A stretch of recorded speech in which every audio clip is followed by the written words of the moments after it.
ওরা চলে যাবার পর মা এসে আমার গালে ঠাস করে চর বসিয়ে দিলেন। আমি মুখে হাত দিয়ে দাঁড়িয়ে আছি। মা বলল, আজ শুধুমাত্র তোর খামখেয়ালির জন্য এত বড় একটা ঘটনা ঘটল। তুই যদি ওকে বউ মনে করিস তাহলে ওর মর্যাদাটা কেন দিচ্ছিস না? আমি চুপ করে থাকলাম, কারণ এটার উত্তর আমার জানা নেই। মাও আর কিছু না বলে রোশনি আর ইস্যুকে নিয়ে ওপরে গেলেন। বিকালে ইস্যুর রুমে গিয়ে নক করলাম। রোশনি কাপড় ভাঁজ করছিল। আমাকে দেখে ওর হাত থেকে কাপড়টা পড়ে গেল। আর ইস্যু গান শুনছিল। আমাকে দেখে ইয়ারফোনটা খুলে ফেললো। দুজনে হাঁ করে তাকিয়ে আছে। আমি ভিতরে ঢুকে গেলাম। ইস্যু বলল, দাদা তুই কিছু লাগবে? হ্যাঁ, আমার বউকে লাগবে। আমার উত্তর শুনে মনে হলো দুজনের চোখ কপালে উঠে গেছে। দাদা তুই ঠিক আছিস তো? না মানে হঠাৎ এ ঘরে আসলি? তোর প্রশ্ন করা শেষ হলে তুই এখন একটু বাইরে যা, আমার রোশনির সাথে কথা আছে। ঠিক আছে বলে ওর ফোন আর ইয়ারফোন নিয়ে বের হয়ে গেল। আমিও দরজাটা আটকে দিলাম। রোশনি বলল, এই কি কি করছেন? পাকা হেসে বললাম, এখনও তো কিছু করলাম না। দরজা নক করলেন কেন? আসলে রোশনি, আমি তোমার কাছে ক্ষমা চাইতে এসেছি। তারপর ওর হাত দুটো ধরে বললাম, চলো আমরা আমাদের সংসার শুরু করি। একটু পর হালকা হেসে ওর হাত ছাড়িয়ে বলল, আজ আপনার মনে হচ্ছে আমাদের সংসার করা উচিত? ভালো তো। মানে আপনার যখন যা মনে হবে আপনি তাই করবেন। 3 বছর আগে আমাকে রেখে বিদেশে চলে গিয়েছিলেন। কই, তখন তো আমার কথাটা একবারও ভাবেননি। মানলাম আপনার বাবার স্বপ্ন পূরণ করতে যেতে হয়েছিল। তারপর আসার পর আপনি সবার সামনে যে বিহেভটা করলেন, সেটা কি আপনার ঠিক হয়েছিল? আসলে রোশনি, থাক, আমি আর ছোট নই এখন। যে কোনো বোঝ দিলেই আমি আমি মেনে নেব। আজ আপনি আমাকে কাছে টেনে নেবেন, কয়েক মাস পর যে ছুঁড়ে ফেলে দিবেন না, তারই বা কী গ্যারান্টি আছে? খুব কড়া গলায় বললাম, রোশনি, বাস্তবতা এমনই হয় বলে দরজা খুলে বেরিয়ে গেল। আমি শুধু ওর যাওয়ার দিকে তাকিয়ে থাকলাম। না, ও আমাকে ভুল বুঝেছে। ওর ভুল ভাঙতে হবে। পরের দিন কলেজে গেলাম। আজ থেকে রুটিন অনুযায়ী ক্লাস চলবে। প্রথম পিরিয়ডে একটা ক্লাস করিয়েছি অনার্সের। তারপরে ক্লাস ছিল না। এখন থার্ড পিরিয়ডে হায়ার ম্যাথ মানে রোশনির 4th সাবজেক্টের ক্লাস হবে। খুব ভাবসাব নিয়ে উপরে উঠছি। যতই হোক, বইয়ের স্যার বলে কথা। রোশনি আমাকে দেখলে মুখটা কেমন করবে সেটা ভেবেই হাসি আসছে। ক্লাসের সামনে যেতেই একটু নার্ভাস লাগছে। তো বুকে দম নিয়ে ক্লাসে ঢুকলাম। হঠাৎ ঢুকে পড়ায় সবাই আমাকে দেখে দাঁড়িয়ে পড়ল, শুধু 2জন ছাড়া, রোশনি আর ওর ফ্রেন্ড অনু। বই দেখে নিজেদের মধ্যে কথা বলছে। আমি এমন কিছুর সুযোগ খুঁজছিলাম। জোরে বললাম, স্ট্যান্ড আপ। ওরা দুজনে আমার দিকে তাকালো আর সাথে সাথে দাঁড়িয়ে গেল। অনু বলল, সরি স্যার, আসলে আমরা খেয়াল করিনি। তাই? তাহলে এর পানিশমেন্ট তো তোমাদের পেতেই হবে। দুজনের মুখই চুপসে গেল। অনু কাঁদো কাঁদো মুখ করে বলল, এবারের মতো মাফ করে দিন স্যার। আজ তোমাদের মাফ করলে কাল ওদেরও মাফ করতে হবে। এতে ক্লাসে ডিসিপ্লিন নষ্ট হবে, যেটা আমি চাই না। অনু আর কিছু বলবে তার রোশনি ওর হাত ধরে থামিয়ে দিয়ে বলল, স্যার ঠিকই বলেছে। তারপর আমার দিকে তাকিয়ে বলল, বলুন আমাদের কি পানিশমেন্ট দেবেন? একদম ধীর গলায় কথাটা বলল, আচ্ছা, তোমাদের হায়ার ম্যাথের একটা অঙ্ক করতে দেব। যে পারবে সে ক্লাসে বসবে, আর যে পারবে না তাকে আজ ক্লাসের বাইরেই থাকতে হবে। কটিন? রোশনি বলল, ওকে। বই খুলে বেছে বেছে একটা কঠিন অঙ্ক দিলাম। প্রথমে অনু করার জন্য হোয়াইট বোর্ডের কাছে আসলো। মেয়েটার ভয়ে হাত পা কাঁপছে। কিছুক্ষণ পর কপালে বিন্দু বিন্দু ঘাম জমেছে। অনেকভাবে করার ট্রাই করছে, কিন্তু হচ্ছে না। এক পর্যায়ে মাথা নিচু করে বলল, সরি স্যার, আমি পারবো না। তারপর বেরিয়ে গেল। এরপর রোশনির পালা। অঙ্কটা শুরু করলো, আর একদম নির্ভুলভাবে। আমি অবাক হয়ে গেলাম। অঙ্কটা মিলিয়ে দেখলাম প্রশ্ন তো একদম ঠিকই আছে। রোশনি আমার দিকে ফিরে বলল, ঠিক আছে তো স্যার? হ্যাঁ, হ্যাঁ, যাও তোমার নিজের জায়গায়। ও দরজার দিকে হাঁটা দিল। আমি বললাম, ওদিকে কোথায় যাচ্ছ? সরি স্যার, আমি ক্লাস করব না। কারণ অনু আমার জন্যই অন্যমনস্ক ছিল। তার জন্য ও শাস্তি পাবে আর আমি ক্লাস করব? সেটা তো হয় না। সেজন্য ক্লাসে থাকতে পারছি না। বলে বাইরে গিয়ে অনুর পাশে দাঁড়ালো। আমার এখন কি করা উচিত সেটা আমি জানি না, কিন্তু রোশনি যে একজন মানুষের মতো মানুষ হয়েছে সেটা ভেবেই খুব গর্ব হচ্ছে। ক্লাস কোনো রকমে করিয়ে অফিস রুমে গেলাম। সেখান থেকে রোশনির সব রেজাল্টের হিস্ট্রি দেখে আমার চোখ বড় বড় হয়ে গেল। এত ট্যালেন্টেড, আনবিলিভেবল। এরপর কেটে গেল আরও 1 সপ্তাহ। আজ ইস্যুকে ছেলেপক্ষ দেখতে আসবে। শুভ্রর হুমকির পর মা খুব ভয় পেয়ে গেছে। ওরা কলেজে যাওয়া আশা করে কখন কি বিপদ হয়, তাই যার সম্পত্তি বুঝিয়ে উনি নিশ্চিতে থাকতে চান। ইস্যু প্রথমে রাজি ছিল না, কিন্তু ছেলেরা ওকে বিয়ের পর স্টাডি করাবে, তাই রাজি হলো। আজ সকাল থেকে বাড়িতে আয়োজন শুরু হয়ে গেছে। রোশনির মা শ্যামলী সবাই কিচেন সামলাচ্ছে। কখনো রোশনি বাইরে বেরিয়ে ইস্যুকে হেল্প করছে। আমার বসে বসে এসব দেখা ছাড়া আর কোনো কাজ নেই। 12টার সময় ছেলে, তার মা, একজন বয়স্ক মহিলা আসলেন। ছেলেকে খুব নম্র, ভদ্র আর খুব কম কথা বলে। নাম রাজ, পেশায় একজন MBBS ডক্টর। একটু পর ইস্যুকে নিয়ে আসলো পাশে রোশনি। আজ আমার বউটাকে খুব সুন্দর লাগছে দেখতে। ইস্যু ট্রেটা রেখে সবাইকে প্রণাম করলো। তারপর ওকে বসতে বলল। বিভিন্ন রকমের প্রশ্ন করছে। এক পর্যায়ে রাজ আর ইস্যুকে ওপরে পাঠানো হলো আলাদা কথা বলার জন্য। এরপর আমাদের বলল, মেয়ে আমাদের খুব পছন্দ হয়েছে। আপনারা আর ইসি তার মা রাজি হলেই আমার সম্পর্কটা এগিয়ে নেব আশা রাখি। মা বললেন, অবশ্যই অবশ্যই, রাজকেও আমাদের খুব ভালো লেগেছে। কি বলিস আদি? হুম।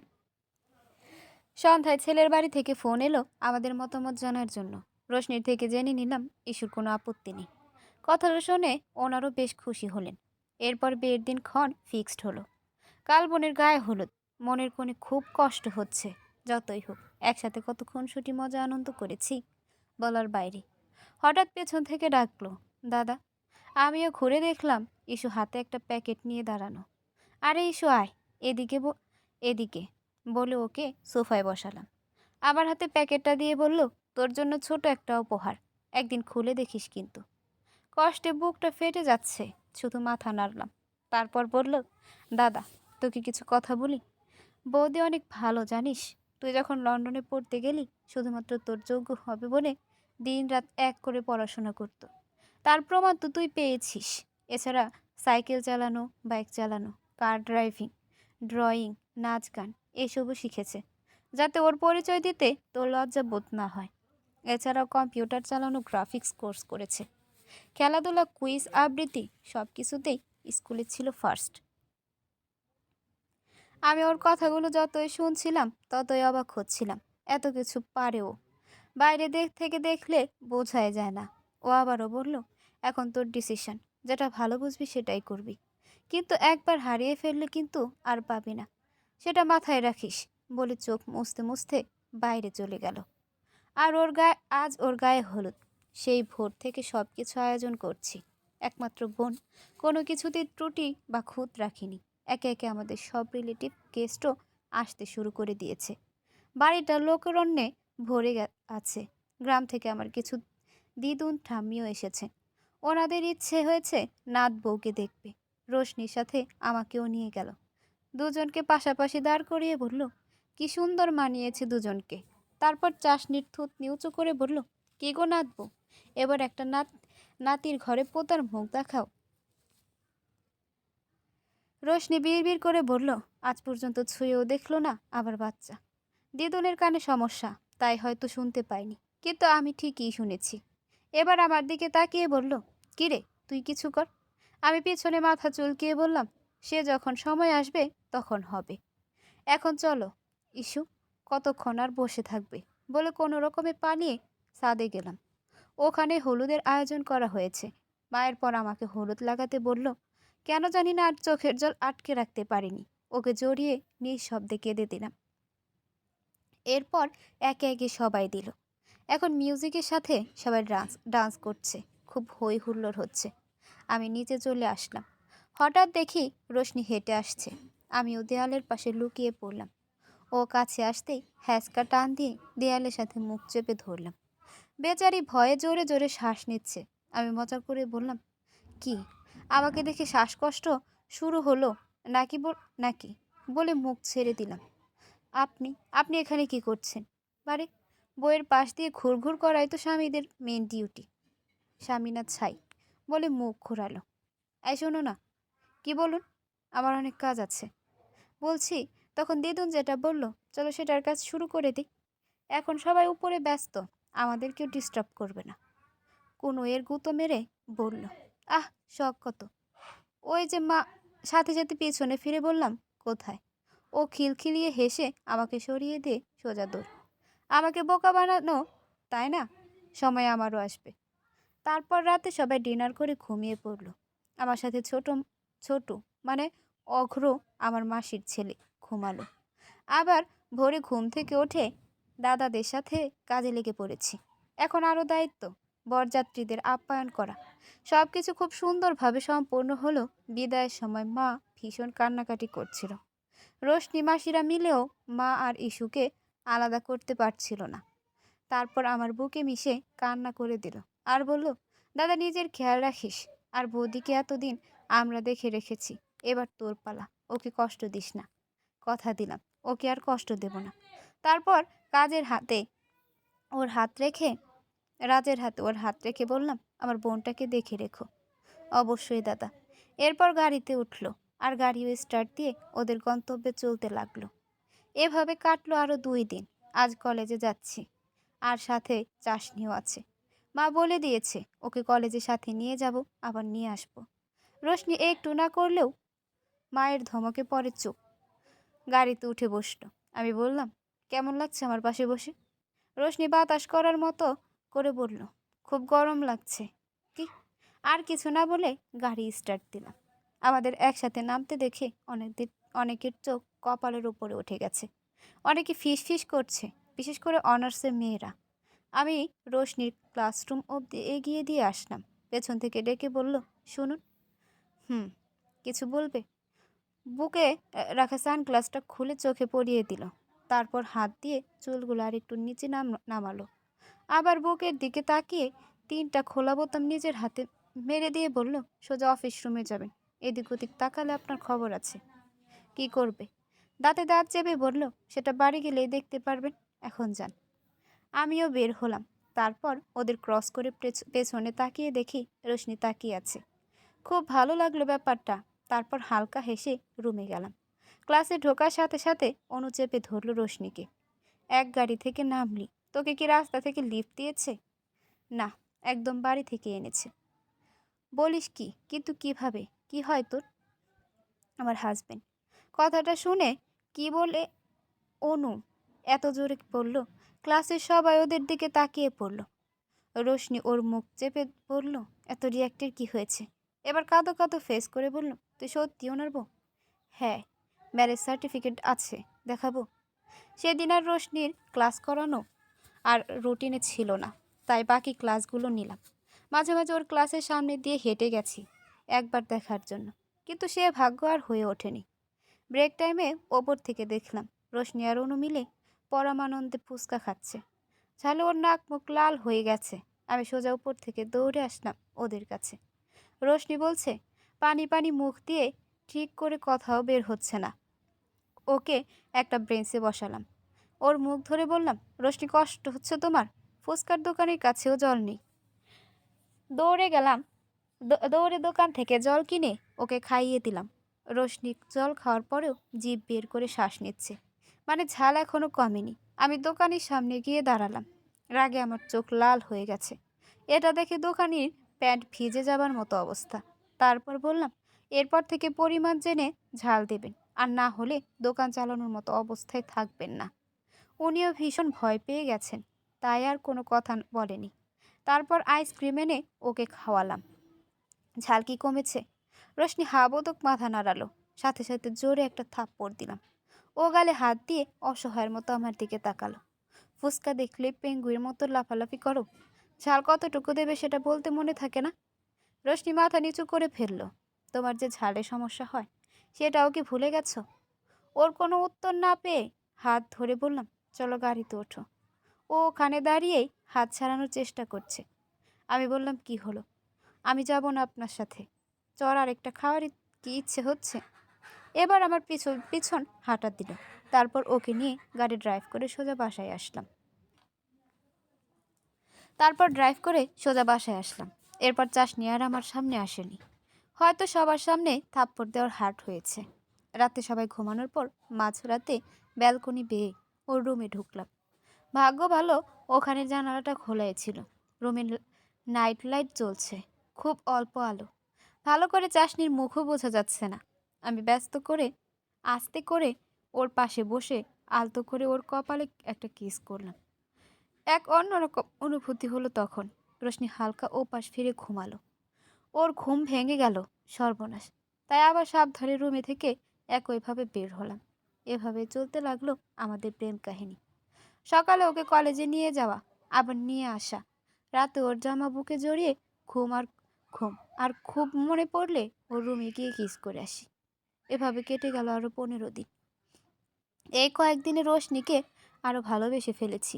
এক মুহূর্ত ওকে ছাড়া থাকা অসম্ভব। এমনিতেও সবসময় চোখের সামনেই থাকে, কিন্তু এর থেকে বেশি আমাদের রিলেশনে উন্নতি হয়নি। আজ শরীরটা খুব খারাপ লাগছে, হয়তো জ্বর আসবে। ব্ল্যাঙ্কেট মুড়ি দিয়ে শুয়ে আছি।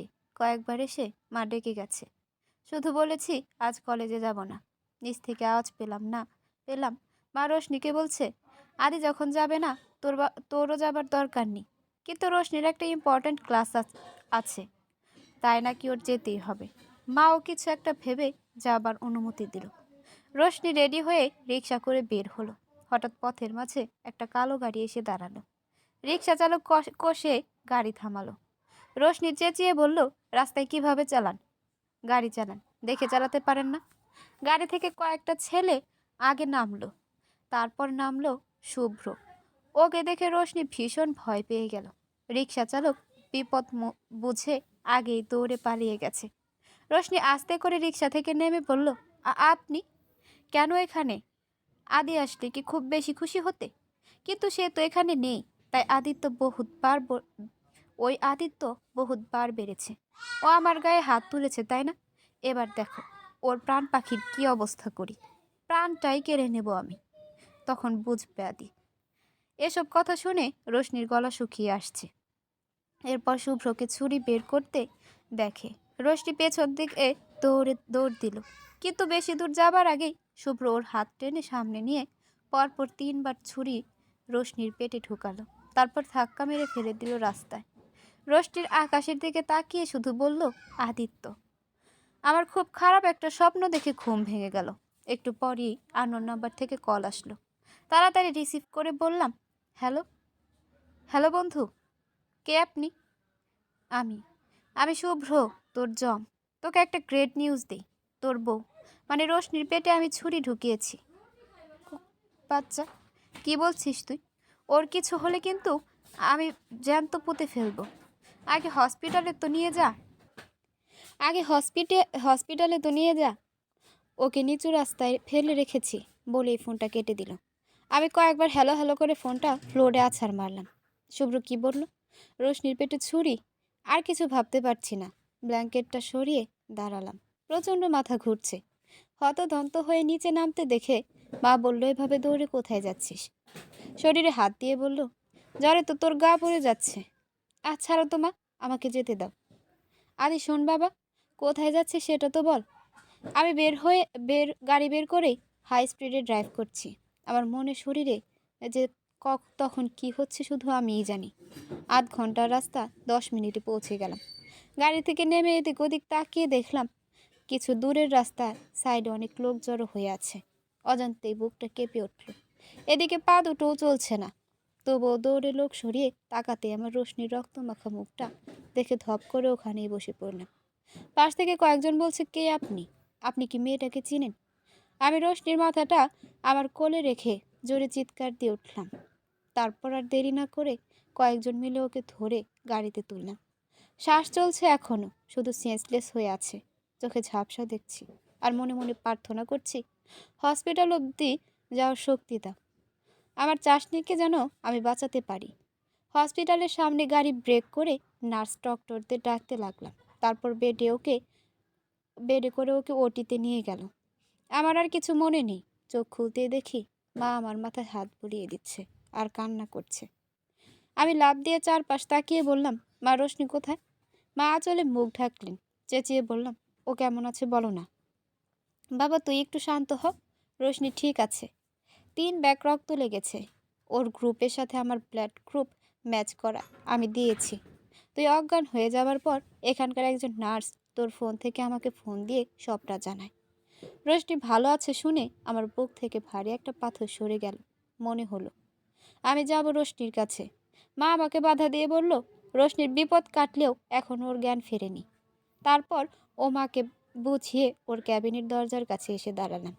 রোশনি চুপচাপ ঘুমিয়ে আছে, মুখে অক্সিজেন মাস্ক লাগানো, স্যালাইন চলছে। পেছন থেকে একজন নার্সকে দেখে বললাম, ওর কি হয়েছে? ওর ঠিক হয়ে যাবে তো? দেখুন, অনেক ব্লিডিং হওয়ায় ওনার সেন্স ফিরছে না।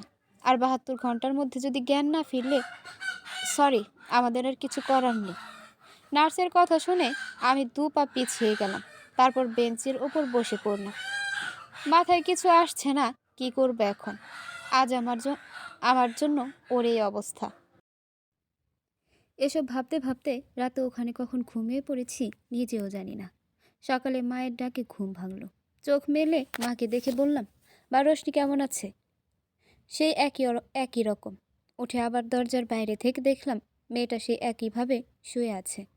মা আমার কাঁধে হাত রেখে বলল, চিন্তা করিস না, সব ঠিক হয়ে যাবে। তুই বরং বাড়ি গিয়ে কিছু খেয়ে নে। সত্যি কাল থেকে মাও কিছু খায়নি, আবার রক্ত দিয়েছে। তুমি এখানে একা কি থাকতে পারবে? কেন পারবো না? এর মধ্যে ইস্যু আর রাজ চলে আসলো। ইস্যু হাঁপাতে হাঁপাতে এসে বলল, মা দাদা বৌদি এখন কেমন আছে? আমি ওর কাছে যাব। রোশনিকে বুঝিয়ে ওখানে বসালাম। তারপর ওর কাছে মাকে রেখে আমি বাড়ি চলে আসলাম। রোশনিকে ছাড়া বাড়িটা হু হু করছে। চোখের জলটা মুছে নিজের রুমে এসে স্নান সেরে ফ্রিজ থেকে খাবার বের করে খেতে বসেছি। 2 টুকরো খেয়ে রেখে দিলাম। কিচ্ছু ভালো লাগছে না। আরও খাবার বক্সে ভরে হসপিটালে নিয়ে গেলাম। সেখানে গিয়েও শুনলাম রোশনির এখনও জ্ঞান ফেরেনি। শ্বাসরুদ্ধ হয়ে আসছে। যদি রোশনি আর না জ্ঞান ফিরে তো কী হবে? না, কী সব ভাবছি। এখনও 48 ঘন্টা বাকি আছে। ইস্যু মা ভীষণ কান্নাকাটি করছে। রাজ ইস্যুকে সামলাচ্ছে। এদিকে মাকে কোনো রকমে বোঝাতেই পারছি না নিজের মেয়ের মতোই রোশনিকে দেখে ভালোবাসে। ওর কষ্ট উনি আর চোখে দেখতে পারছেন না। এদিকে আমার মনের মধ্যে ও ঝড় বয়ে যাচ্ছে, সেটা কেউই টের পাচ্ছে না। মাকে খেতে দিলাম, কিন্তু খাবে না। তারপর অনেক জোর করে খাওয়ালাম। পরের দিন সকালে হসপিটালে গিয়ে বাসায় চলে এসেছি। রোশনির এখনও জ্ঞান ফেরেনি। কেন জানি না ওকে ওই অবস্থায় দেখতে আমার সহ্য হচ্ছিল না। স্নান সেরে আলমারি থেকে শার্ট বের করার জন্য আলমারি খুলেছি। হঠাৎ একটা কিছু নিচে পড়ল। তাকিয়ে দেখি ইস্যুর দেওয়া সেই গিফটটা এখনও র্যাপিং অবস্থায় আছে। বিয়েতে এত বিজি ছিলাম যে আর খুলে দেখতে টাইম পাইনি। প্যাকেটটা তুলে আলমারির দরজা অফ করে প্যাকেটটা খুললাম। বের করে দেখলাম একটা ডায়েরি। ভীষণ কৌতূহল হলো এটা কার ডায়েরি, আর ইস্যু এটা আমাকেই দেবে কেন? দেখে মনে হচ্ছে খুব পুরনো। বলারটা খুলতেই বড় বড় অক্ষরে লেখা সূর্যের আলো, নিচে লাভের মধ্যে লেখা আদিত্য রোশনি। বুঝতে বাকি রইল না এটা রোশনির ডায়েরি, আর আগ্রহটাও বেড়ে গেল। পেজ উল্টানোর পর লেখা ছোট ছোট অক্ষরে, কেন চলে গেলেন আদিত্যবাবু? তারপরের পেজে, আপনার কি আমাকে একটু মনে পড়ে না? অনেক মিস করছি আপনাকে। পরের পেজে, রাতে ঘুম আসছে না, আপনাকে জড়িয়ে না ধরলে ঘুম আসে না। সব জেনেও চলে গেলেন। কত দিন রাত যে আধ পেট খেয়ে ঘুমিয়েছি তার কোনো হিসেব নেই। আপনি তো দিব্যি আছেন। ফিরে আসুন না আদিত্যবাবু, আপনাকে খুব দেখতে ইচ্ছে করছে। তারপরের বছর তারিখ আর সালটাও লেখা ছিল। কতদিন দেখি না আপনাকে। এখন তো মামুনির কাছে ফোনও করেন না, করলেও কিছুক্ষণের জন্য। আচ্ছা, আপনি কি আমাকে ভুলে গেছেন? একে অন্য কাউকে ভালোবাসেন এখন। কিন্তু আমি তো আপনাকে বড্ড ভালোবাসি। এটা পড়তেই অজান্তেই চোখ থেকে জল গড়িয়ে পড়ল। এরপর কয়েক পৃষ্ঠা কিছুই লেখা নেই। এরপরে দেখলাম লেখা, আজ আপনি ফিরছেন। এত আনন্দ হচ্ছে বোঝাতে পারবো না। খুশিতে পাগল হয়ে যাচ্ছি। এরপর একটা চোখ জল পড়ছে এরকম আঁকা। তার নিচে লেখা, সবার সামনে অপমানটা না করলেও পারতেন। আগে তো শাড়ি পরলে কিছু বলতেন না, কিন্তু আজ শাড়ি পরার পরেও ফিরেও তাকালেন না। ভেবেছিলাম অন্তত আপনি আমার মান ভাঙাবেন, কিন্তু আসলেনই না। তারপরের পেজে, এই প্রথম আপনার এতটা কাছে ছিলাম। নিজেকে খুব ভাগ্যবতী মনে হচ্ছিল জানেন। এটা পড়ে ঠোঁটে ঠোঁটে মৃদু হাসি ফুটল। এরপর লেখা, আমি জানি প্রতিদিন রাতে আপনি এসে আমার কপালে কিস করে যান। কখনো দেখিনি, কিন্তু আমার বিশ্বাস। তাই তো জানালাটা খুলে রাখি, ঠান্ডা হাওয়া আসা সত্ত্বেও। কারণ ওইটাই আমার উষ্ণতার কারণ। খুব ভালোবাসি আপনাকে, খুব। এরপরে আর কিছুই লেখা নেই। ডায়েরিটা বুকে জড়িয়ে বেডের উপর বসে পড়লাম। ও আমাকে এতটা ভালোবাসে, কিন্তু আমি বুঝতে পারলাম না। এতটা ডাফার আমি। রোশনি, প্লিজ আবার সুস্থ হয়ে যাও। আই শোয়ার আর কখনো তোমাকে কষ্ট দেব না। চোখের জলটা মুছে ডায়েরিটা ডেস্কে রেখে শার্ট পরতে পরতে নিচে নামলাম। শ্যাবলী একটা বক্স ধরিয়ে দিয়ে বলল, দাদাবাবু, আপনাদের খাবার। ওটা নিলাম। তারপর বলল, বৌমণি কেমন আছে? সেরকমই বলে দ্রুত বাহিরে থেকে গাড়ি নিয়ে বেরিয়ে পড়লাম। খুব দ্রুত ড্রাইভ করছি। অলরেডি 48 ঘন্টা পেরিয়ে গেছে। বুকের ধুকপোকানি বেরিয়েই চলছে। কেন এমনটা হলো ওর? কিছু হলে আমিও নিজেকে শেষ করে দেব। রোশনি ছাড়া আমার জীবনের কোনো অস্তিত্ব নেই। এসব ভাবতে ভাবতেই হসপিটালের কাছে চলে এলাম। হসপিটালের সামনে গাড়ি থামিয়ে বক্সটা হাতে নিয়ে ভেতরে গেলাম। আমাকে দেখে ঈশ্বরাজ দাঁড়িয়ে গেল। মাকে বললাম, মা, রোশনির কী অবস্থা? মা হাও মাও করে আমার বুকে আষ্টে পড়ে বলল, এখনও জ্ঞান আসেনি। আমার কিছু ভালো লাগছে না। আদি আমার রোশনিকে আমার কাছে ফিরিয়ে দে। এর মধ্যে দেখলাম কয়েকজন নার্স ওয়ার্ড বয় ছোটাছুটি করছে। একজনকে দাঁড় করিয়ে বললাম, সিস্টার, কি হয়েছে? 38 নম্বর বেডের পেশেন্ট ঘন ঘন শ্বাস নিচ্ছে। চোখ বড় বড় করে বললাম, রোশনি, আপনি কি ওনার বাড়ির লোক? আমি এক মুহূর্ত আর না দাঁড়িয়ে রোশনির ক্যাবিনের সামনে দাঁড়ালাম। রোশনি জোরে জোরে শব্দ করে শ্বাস নিচ্ছে। ডক্টর, নার্স সবাই ভেতরে, দরজা লক করা। দরজা খুলুন, আমি রোশনির কাছে যাব। মা ইস্যুরাজ শব্দ করে কাঁদছে আমার পেছনে। রোশনির কষ্ট আমার আর আমি আর দেখতে পারছি না। দরজা এভাবে ধাক্কানোর জন্য ওয়ার্ড বয় আর কিছু নার্স আমাকে সরানোর চেষ্টা করছে। ওদের সাথে আমিও জোর খাটাচ্ছি। একসময় ওরা আমাকে টেনে নিয়ে বেডের ওপর শুইয়ে দিল জোর করে। আমি হাত পা ছোড়াছড়ি করছি আর বলছি, ছাড়ুন আমাকে, আমাকে রোশনির কাছে যেতে দিন। এর মধ্যে কেউ আমার হাতে ইঞ্জেকশন পুশ করলো। আস্তে আস্তে আমার দু চোখ বন্ধ হয়ে আসছে। চোখ খোলার পর মাথাটা ঝিম ধরে আছে, হাতেও ব্যথা হচ্ছে। মাথায় হাত দিয়ে ওঠার চেষ্টা করলাম। সামনে তাকিয়ে তাকিয়ে দেখি রোশনি আমার হাতটা ধরে মাথা নিচু করে কাঁদছে। আমার মনে হচ্ছে রোশনি আমার সামনে বসে আছে। ও কি সুস্থ হয়ে গেছে, নাকি এটা স্বপ্ন? যদি স্বপ্ন হয় তাহলে খুব করে চাইছি সময়টা যেন এখানেই থেমে যায়, আর আমি আমার রোশনিকে দু চোখ ভরে দেখতে পারি। তারপর অস্ফুট স্বরে বললাম, রোশনি। রোশনি সাথে সাথে আমার দিকে তাকিয়ে বলল, আদিত্যবাবু। পাশ থেকে মা ইস্যুও দাঁড়িয়ে আমার দিকে এগিয়ে আসলো। আমি আস্তে করে ওঠার চেষ্টা করলাম। রাজ আর একটা নার্স আমাকে হেল্প করলো। মা এগিয়ে এসে বলল, আদি, তোর জ্ঞান ফিরেছে। রোশনিকে তাকিয়ে দেখলাম ও একটা হুইল চেয়ারে বসা, হাতের সাথে স্যালাইনের ক্যাপ লাগানো। স্যালাইন চলছে। রোশনিকে কথা বলতে দেখে আমার শরীরে জ্ঞান ফিরল মনে হলো। মা বলল, রোশনির জ্ঞান ফিরেছে দেখে তুই অজ্ঞান হয়ে গেলি বাবা। সত্যি তোর ভালোবাসা এমন যুগ যুগ ধরে যেন থাকে। ইস্যু পাশ থেকে বলল, আমাদের বৌদিও কম ভালোবাসে না। দাদা অজ্ঞান হয়ে গেছে শুনে এই ক্যাবিনে চলে এসেছে। ডক্টররা ওর জেদের কাছে হার মানল। তুই জানিস না দাদা, বৌদিকে আসতে দিচ্ছিল না বলে হাতের ক্যাপ খুলে ফেলেছিল, ওষুধ ফেলে দিচ্ছিল। রোশনি আমার হাতটা এখনও শক্ত করে ধরে বসে আছে। রাজ বলল, ঈশিতা, মা চলুন, আমরা বাইরে যাই। ওরা চলে গেল। আমি গম্ভীর স্বরে বললাম, কেন এমন পাগলামি করেছিলে? ওষুধ খাওনি, যদি আবার সেন্সলেস হয়ে যেতে? সেটা আপনি এতে করেছিলেন, আমি কি কিছু বলেছি? দু হাত দিয়ে ওর মুখ ধরে বললাম, পাগলি আমার, খুব ভালোবাসি তোমাকে। তুমি জানো না তোমাকে ওই অবস্থায় দেখে আমার কেমন লাগছিল। মনে হচ্ছিল আমার শ্বাস বন্ধ হয়ে আসছে। হঠাৎ একটা নার্স আসলো। আমি রোশনির মুখ ছেড়ে দিয়ে সোজা হয়ে বসলাম। নার্স হালকা হেসে রোশনিকে বলল, এখন আপনাকে নিজের ক্যাবিনে যেতে হবে, ওষুধ খেতে হবে। হ্যাঁ যাও রোশনি। আমি আবার আসবো তোমার ক্যাবিনে। আচ্ছা। নার্স রোশনির চেয়ার ঘুরিয়ে ওকে নিয়ে গেল। তারপর মা ইস্যু আসলো। মা বলল, তোকে সামলানো যাচ্ছিল না দেখে নার্স তোকে সেন্সলেস হবার ইঞ্জেকশন দিয়েছিল। ওদিকে রোশনিও জোরে একটা শ্বাস নেওয়া বন্ধ করে দিয়েছে। আমরা তো ধরেই নিয়েছিলাম বলে হু হু করে কেঁদে উঠল। ইস্যু মায়ের কাঁধে হাত রেখে বলল, কিন্তু ডক্টর বলল ওর প্রাণ আছে।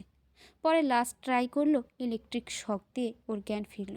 আমি সাথে সাথে চোখ বন্ধ করে ফেললাম। যার জন্য আমার রোশনির এতটা কষ্ট সহ্য করেছে তাকে তো আমি ছাড়বই না, কিছুতেই না। মনে মনে প্রতিজ্ঞা করলাম। রাতে নার্স বলল, যে কোনো একজনকে থাকতে দেওয়া যাবে। তাই মা, ইস্যু আর রাজকে বাড়ি পাঠিয়ে দিয়ে আমি থেকে গেলাম। রোশনির স্যালাইন চলছে, সাথে স্যুপ, জুস, লিকুইড জাতীয় খাবার খাওয়াতে বলেছে। সারা রাত এক হাতের ওপর ভর করে থেকেছি। এভাবে 7 দিন যাবার পর আজ সকালে ডক্টর থেকে রিলিজ করলো। পেটে সেলাই লেগেছে, খুব সাবধানে থাকতে হবে কয়েক মাস। বাসায় এসে সম্পূর্ণ বেড রেস্ট।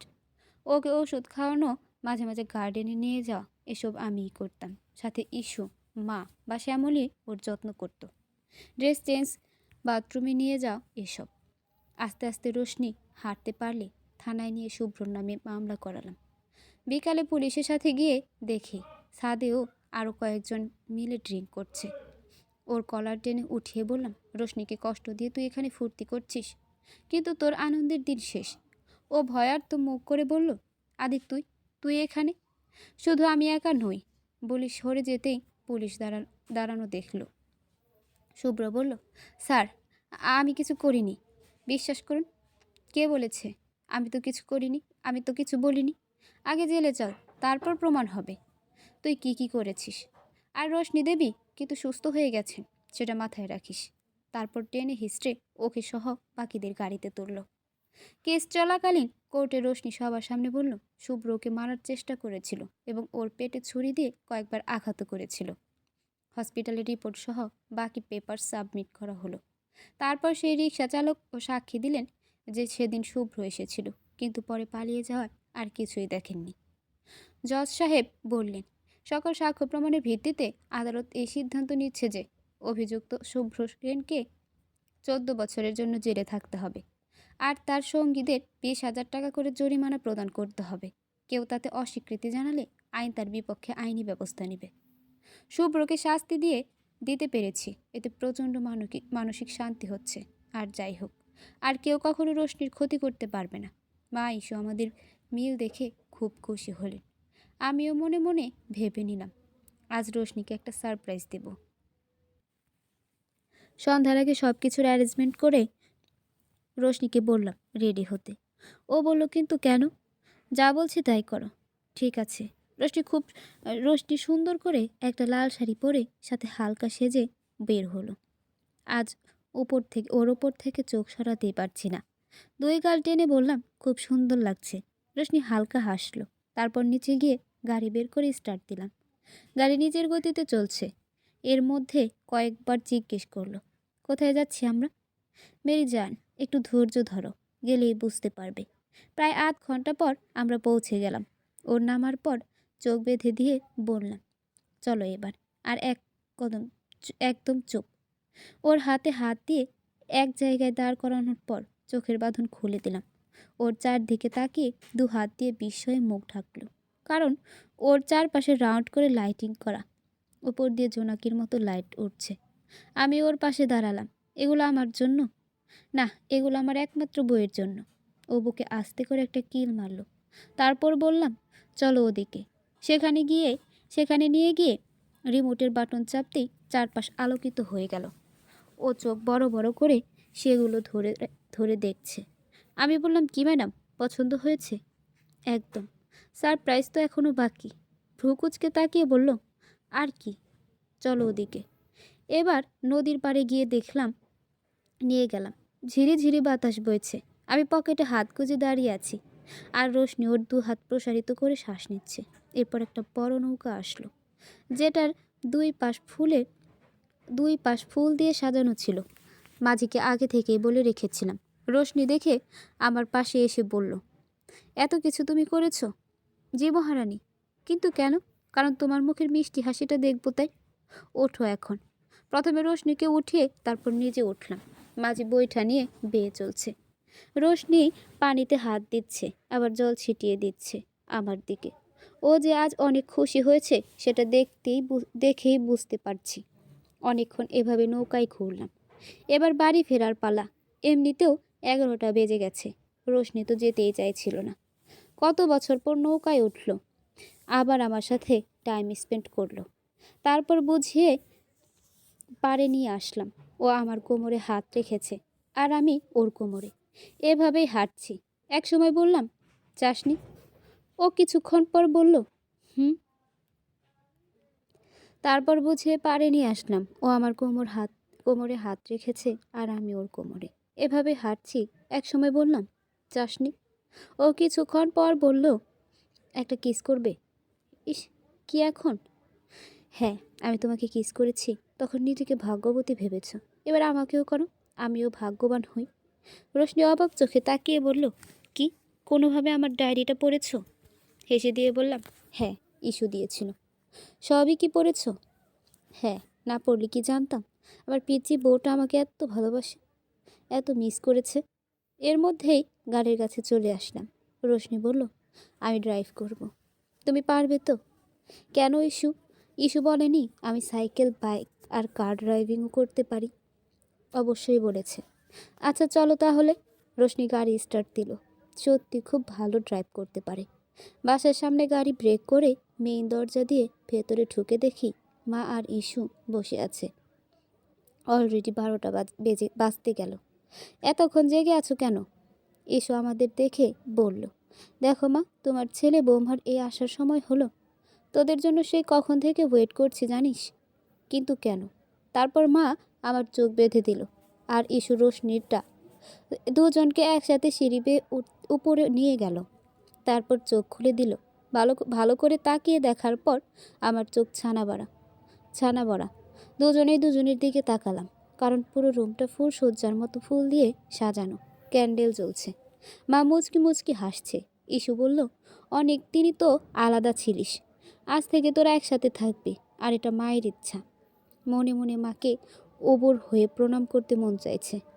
আমার কাজটা এত সোজা করে দেবে ভাবতেই পারিনি। মা ইস্যু বের হয়ে বাইরে থেকে দরজা লক করে দিল।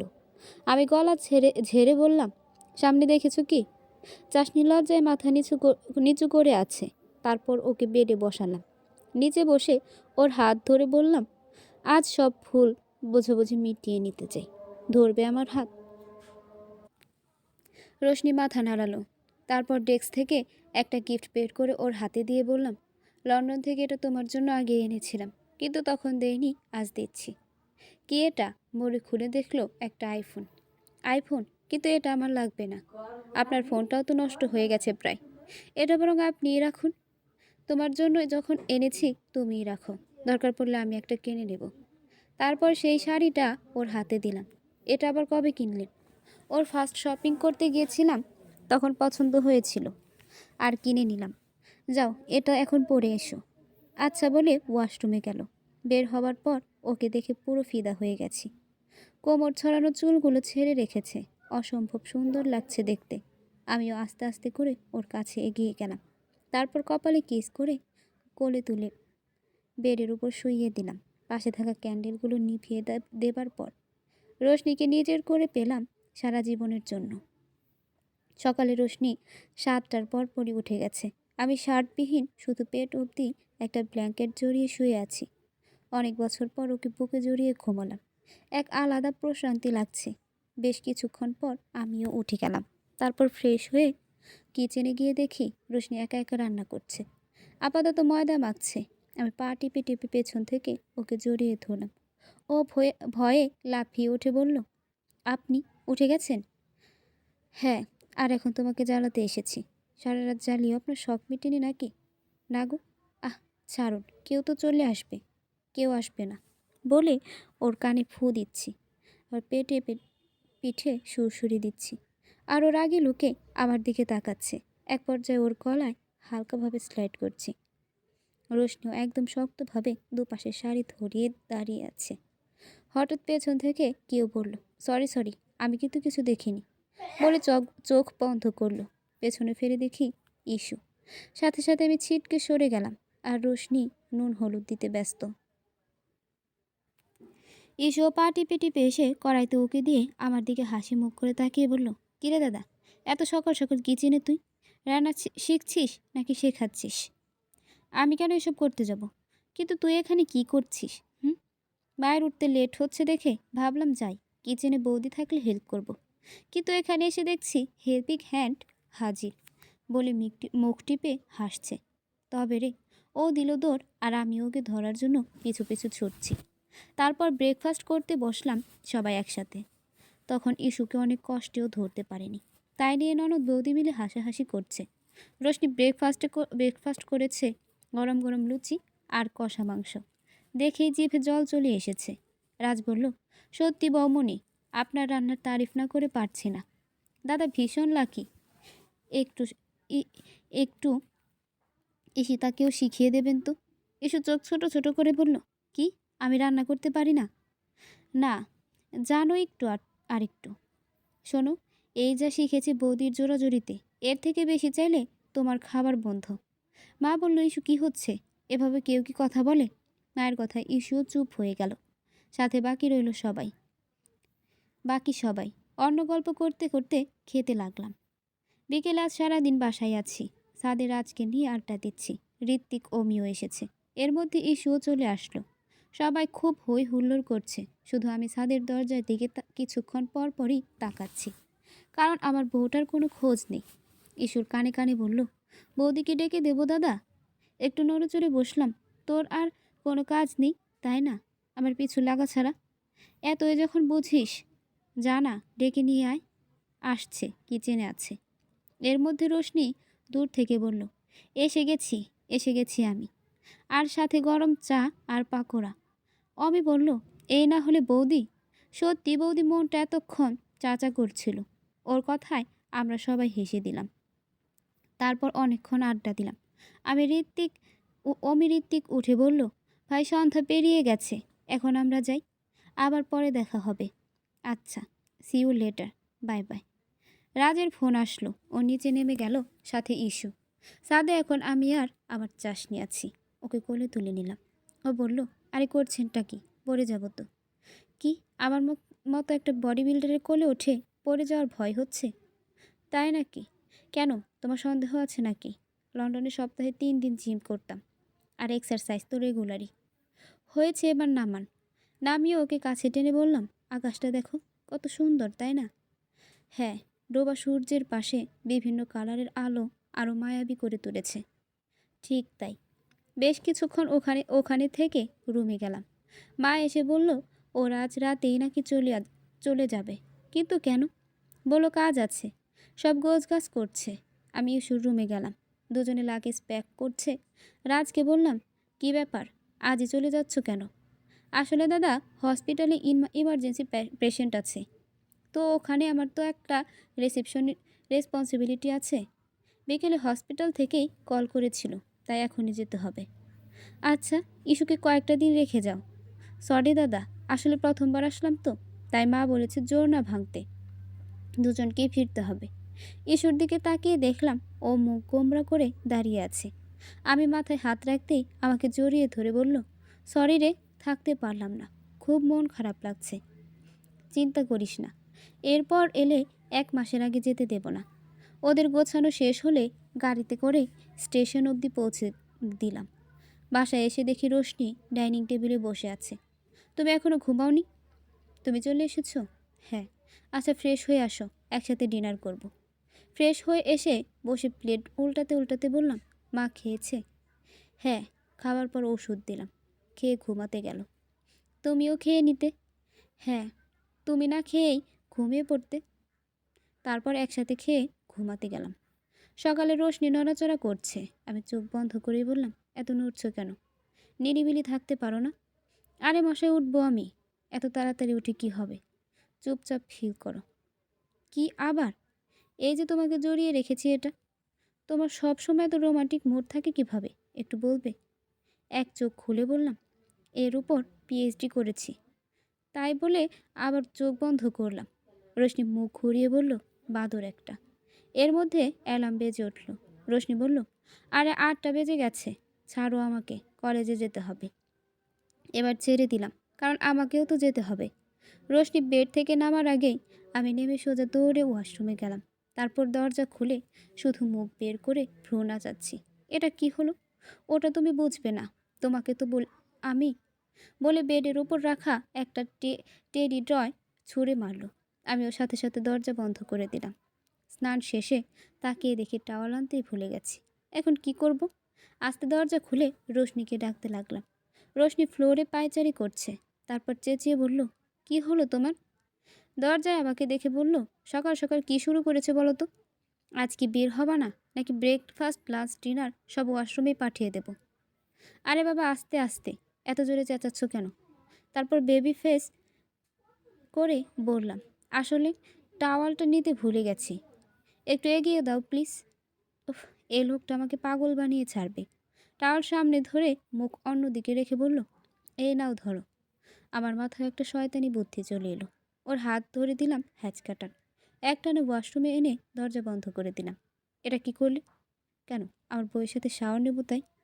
তোমাকে তো বলার সাথে সাথেই ঠোঁটে ঠোঁট মিশিয়ে ঝর্ণা ছেড়ে দিলাম। প্রায় আধ ঘন্টা ধরে শাওয়ার শেষ করে দুজনে বাইরে বেরিয়ে এলাম। রোশনি তো আমার দিকে তাকাচ্ছেই না, এদিক ওদিক তাকাচ্ছে আর মুচকি হাসছে। চুল মুছতে মুছতে বললাম, কি ম্যাডাম, এত হাসছেন? আগে বললেই পারতে, আমার সাথে শাওয়ার নিতে চাও। তুমি কিন্তু দিন দিন খুব অসভ্য হচ্ছ।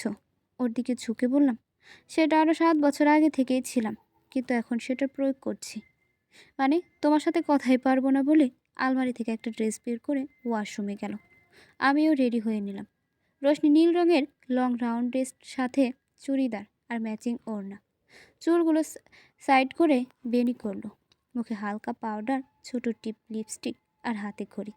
ওর সাথে ম্যাচিং করে আমিও নীল শার্ট, সাথে কালো প্যান্ট, জুতা, হাতে ঘড়ি পরলাম আর সানগ্লাস। তারপর দুজনে একসাথে নিচে গিয়ে ব্রেকফাস্ট করে নিলাম। মাকে বলে গাড়িতে বসে স্টার্ট দিলাম। দুজনেই চুপচাপ আছি, হয়তো সকালের ব্যাপারটা নিয়ে। রোশনি মাঝে মাঝে তাকাচ্ছে, আবার আমিও তাকাচ্ছি। চোখাচোখি হলেই চোখ সরিয়ে ফেলছে। কলেজের সামনে গাড়ি ব্রেক করলাম। রোশনি বলল, আমি গেলাম তাহলে, ক্লাসে দেখা হচ্ছে। ও বের হতে যাবে, তার আগে ওর হাত ধরে ফেললাম। আমার দিকে তাকিয়ে বলল, কি? আমার পাওনাটা কে দেবে শুনি? কিসের পাওনা? কেন, সকালে যেটা দিলাম। কিন্তু এখানে? বাঁকা হেসে বললাম, চলো তাহলে আবার ওয়াশরুমে যাই। উফ, আপনিও না। তারপর এদিক ওদিক তাকিয়ে দেখলো তেমন কেউ নেই। আমার কপালে একটা কিস করলো, তারপর গাড়ি থেকে ছুটে নেমে গেল। আমিও হালকা হেসে আবার ওকে দেখে সামনে পার্ক করে রাখলাম। 11টায় বেল বাজলো। আজও রোশনির ক্লাস আছে আমার, তাই 1 মিনিটও দেরি না করে ক্লাসে গেলাম। আজ রোশনি ফার্স্ট চেয়ারে বসেছে। আমাকে আসতে দেখে সবাই দাঁড়িয়ে পড়ল। সবাইকে বসতে বলার পর লেকচার শুরু করলাম। রোশনির দিকে তাকাতেও চোখ মারল। বড়সড় একটা ঝটকা খেলাম, আর কথারও এলোমেলো হয়ে গেল। অন্যদিকে চোখ সরিয়ে আবার কনসেন্ট্রেট করছি, কিন্তু বেহায়া চোখে আবার ওর দিকে তাকাতেই ফ্লাইং কিস ছুড়ল। সাথে সাথে কাশি চলে আসলো। আসলে ক্লাসের মেয়েগুলো তো মগ্ন হয়ে আমার কথা শুনছে, আশেপাশে কি হচ্ছে কেউ দেখতেই পারছে না। তখন একটা মেয়ে জলের বোতল আমার দিকে এগিয়ে দিল। আমি বোতলটা খুলে 3বার জল খেয়ে মেয়েটাকে দিলাম। এবার রোশনির দিকে তাকাতেই ও চোখ ছোট ছোট করে তাকিয়ে কলম ঘোরাচ্ছে। জানি না আজ বাড়ি গেলে কি আছে কপালে। যতক্ষণ ক্লাস করেছি ভয় আর রোশনির দিকে তাকাইনি, কিন্তু ওকে বুঝতে দেইনি যে আমি ভয় পেয়েছি। দুপুরে কলেজ ছুটি হলো। রোশনি চুপচাপ সিটে বসে বেল পাচ্ছে। বাধা শেষ হলে আমার দিকে তাকিয়ে বলল, হাঁ করে কি দেখছো? চলো। মনে মনে বললাম, কী ব্যাপার এত ঠান্ডা? নিশ্চয়ই মাথায় কিছু ঘুরছে, কিন্তু কি সেটা? আর বেশি না ভেবে গাড়ি স্টার্ট দিলাম। ড্রাইভ করছি আর মাঝে মাঝে রোশনিকে দেখছি, বেশ চিলমুটে আছে। বাইরে এদিক ওদিক তাকাচ্ছে। হঠাৎ কিছু একটা দেখে খুশিতে চোখ বড় বড় করে বলল, স্টপ। আমিও সাথে সাথে কষে ব্রেক করলাম। তারপর বললাম, কি? রোশনি বলল, আমি তোমাকে একটা চ্যালেঞ্জ করব, কিন্তু আমি জানি সেটা তুমি পারবে না। খুব গর্ব করে বললাম, তাই নাকি? আগে বলো তো কী চ্যালেঞ্জ তোমার? হাত ঘষে ঘষে বলল, চ্যালেঞ্জটা হলো তোমাকে 2 প্লেট ফুচকা খেতে হবে। হোয়াট? ফুচকা? এখন কোথায় পাবে? তারপর বুড়ো আঙুল দিয়ে দেখিয়ে বলল, ওই যে। বাইরে তাকিয়ে দেখে একজন ফুচকাওয়ালা। তারপর বললাম, আচ্ছা চলো তাহলে। না না, তোমার যেতে হবে না, আমিই আনছি। কিন্তু আমি উইনার হলে কি পাবো? একটু ভেবে বলল, ওকে, যা চাইবে তাই। একটু ঝুঁকে বললাম, সত্যি তো? যা চাইবো তাই দেবে? অবভিয়াসলি। আচ্ছা নিয়ে আসি, একটু ওয়েট করো। এরপর 2 প্লেট ফুচকা হাতে নিয়ে বলল, গাড়ি থেকে নামতে। দুপুরের সময় রাস্তায় লোকজন খুব কম। রোডের পাশে শিউলি গাছের নিচে দাঁড়ালাম। একটা প্লেট হাতে নিয়ে বলল, নাও শুরু করো।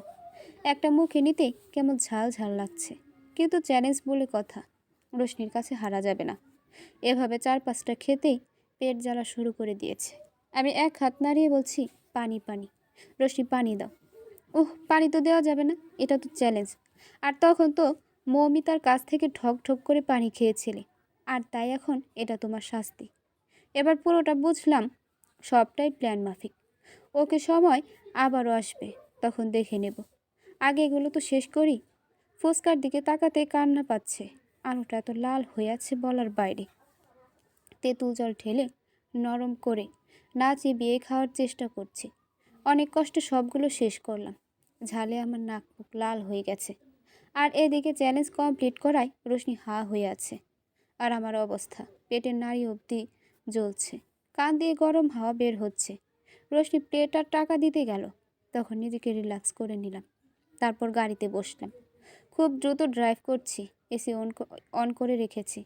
ঠান্ডা হাওয়ায় বাইরে ভালো লাগলো, ভেতরে আগ্নেয়গিরির উদগীরণ হচ্ছে। বাসায় গেটের ভেতর ঢুকে সাইডে গাড়ি রেখে বের হয়ে দৌড়ে গেলাম সোজা কিচেনে। ওখান থেকে জল খেয়েছি, কিন্তু তাতেও ঝাল কমলো না। তারপর ফ্রিজ থেকে ঠান্ডা পানি বের করে খেলাম। হালকা কমলেও জিভ পড়ে যাচ্ছে। হঠাৎ কেউ সামনে পানি ভরা গ্লাস ধরলো, ওটা নিয়েই খেতে লাগলাম। মিষ্টি মিষ্টি লাগছে।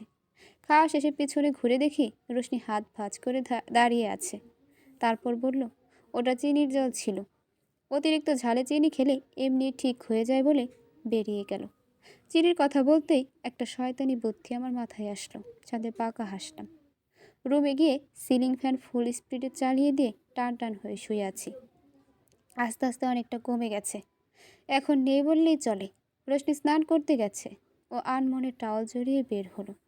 ওকে এই অবস্থায় দেখে আমি কাত হয়ে বললাম, এভাবে আসলে তো আমি পাগল হয়ে যাব। ও আমাকে দেখে বলল, তুমি ঘুমাওনি?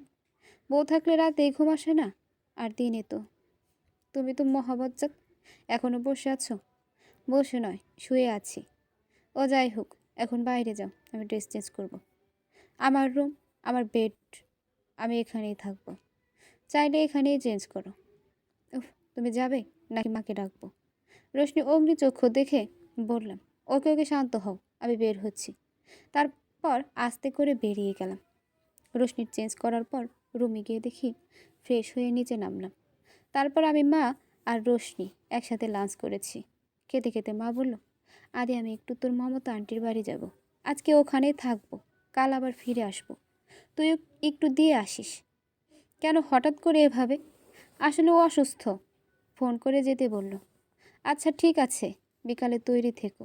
মা হেসে বলল, আচ্ছা। বিকালে মা আর রোশনি মিলে গল্প করছে, আর আমি নিজের রুমে ল্যাপটপে কাজ করছি। একটু পর রোশনি এসে বলল, মা রেডি কিন্তু। তুমি রেডি হবা কখন? ল্যাপটপের দিকে তাকিয়েই বললাম, এই তো এখন। তাড়াতাড়ি হও, না হলে যেতে যেতে তো রাত হয়ে যাবে। ল্যাপটপ অফ করে বললাম, শার্ট প্যান্ট বের করে দাও। রোশনি বলল, বেডের ওপরেই সব রাখা আছে। ড্রেস নিয়ে বললাম, থ্যাংক ইউ। তারপর ওয়াশরুমে গিয়ে চেঞ্জ করে মায়ের রুমে গেলাম। সেখান থেকে একসাথে নিচে নেমে রোশনি বাই বলে গাড়িতে বসলাম।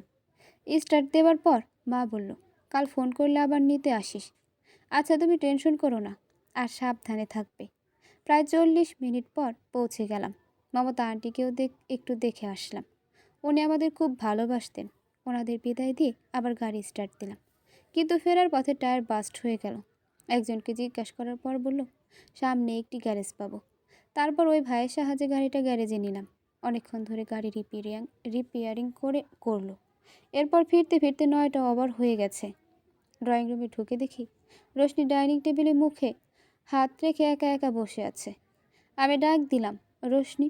ও আমাকে দেখে খুশিতে দ্রুত এসে বলল, চলে এসেছো? এত লেট হলো যে? মনে মনে ভাবলাম, অন্য কেউ হলে বলতো, এতক্ষণ কোথায় ছিলে, কার সাথে ছিলে? কিন্তু আমার চাশনি সবার থেকে আলাদা। কি হলো বলো কিছু? হুম, আগে ফ্রেশ হয়ে আসি। তুমি খাবার সার্ভ করো, খেতে খেতে বলছি।